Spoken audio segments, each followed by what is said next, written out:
welcome to today's deep dive, everyone. When you think about the future of cars, you probably picture um, these massive, sleek spaceships just kind of gliding silently down the highway. Right, yeah, the sci-fi dream. Exactly.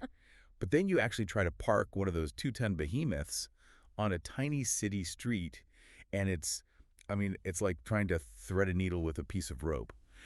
The physical reality of our cities is just totally colliding with the size of our vehicles. Yeah, and that physical mismatch is exactly why the real future of urban mobility isn't, a massive spaceship.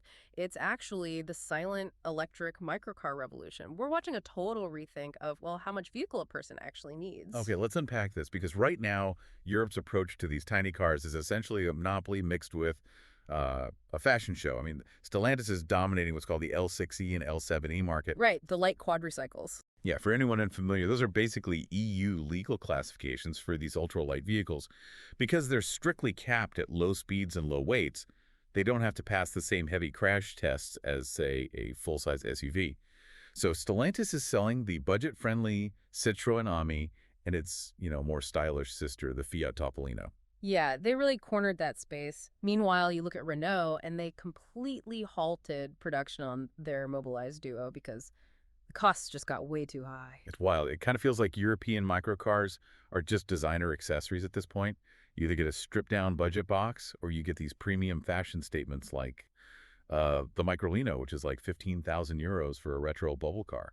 What's fascinating here is that Europe's regulations for these light vehicles are incredibly fragmented across different countries. So you get these weird market dynamics and super niche products trying to solve very specific problems. Take the XEV Yo-Yo, for example. Okay. It totally bypasses urban charging anxiety by using extractable battery swapping. Wait, meaning you don't even plug the car in? Right, exactly. So instead of hunting for an open charging pole on a crowded street, you literally just slide the depleted battery out, kind of like swapping a battery pack on a cordless power tool. Wow. Yeah, you exchange it at a vending cabinet and just drive off. I mean, that's a brilliant mechanism, but it still feels like European microcars are sort of just secondary toys for nice weather, right? Yeah, well, that's why we really need to look at Japan. Their regulatory environment is just completely uncompromising. By law, their microcars, which are the famous key cars, they literally cannot be a single millimeter larger than 1.48 meters wide and 3.4 meters long. The hard cap. Exactly. Because those boundaries are fixed by the government, Japanese engineers couldn't just, make the cars bigger to add features. They had to innovate physically. So, how do you actually fit a comfortable, functional commute into a box that small? Well, Honda uses this philosophy called man maximum, machine minimum. In practice, they shrink the mechanical footprint by pushing the wheels to the absolute extreme corners of the chassis, and then they flatten the electric battery packs right beneath the floorboards. So they just maximize the cabin space. Right. You end up with this surprisingly cavernous passenger space inside a really tiny exterior shell. Which explains cars like the Nissan Sakura and the Mitsubishi EK-XEV. I mean, they are seeing huge mass market success in Asia right now. People aren't just using them for weekend errands.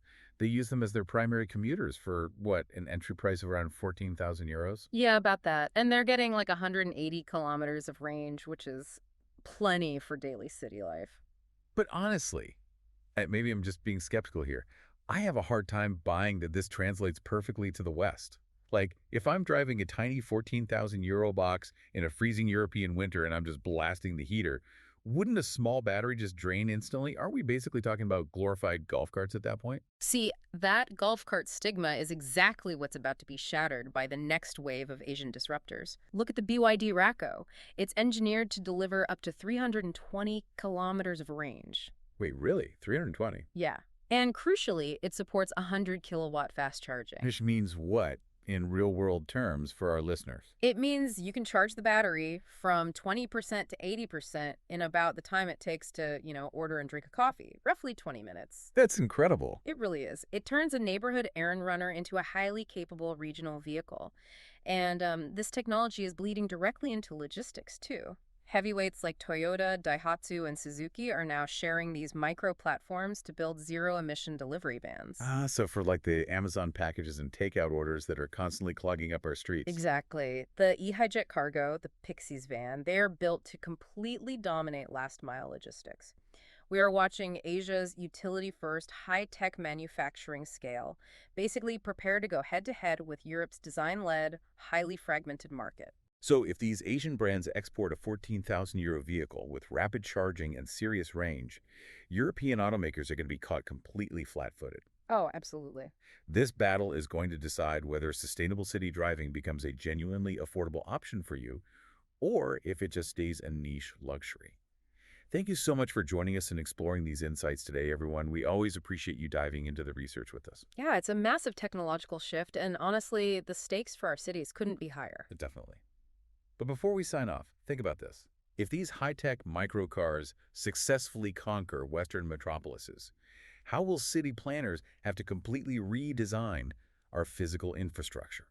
I mean, parking spaces and lane widths were built for massive, traditional SUVs. If a weatherproof private microcar with a 320-kilometer range suddenly costs less than a high-end electric bicycle, what happens to public transit? Will we even need city buses in 10 years? Yep. Something to think about.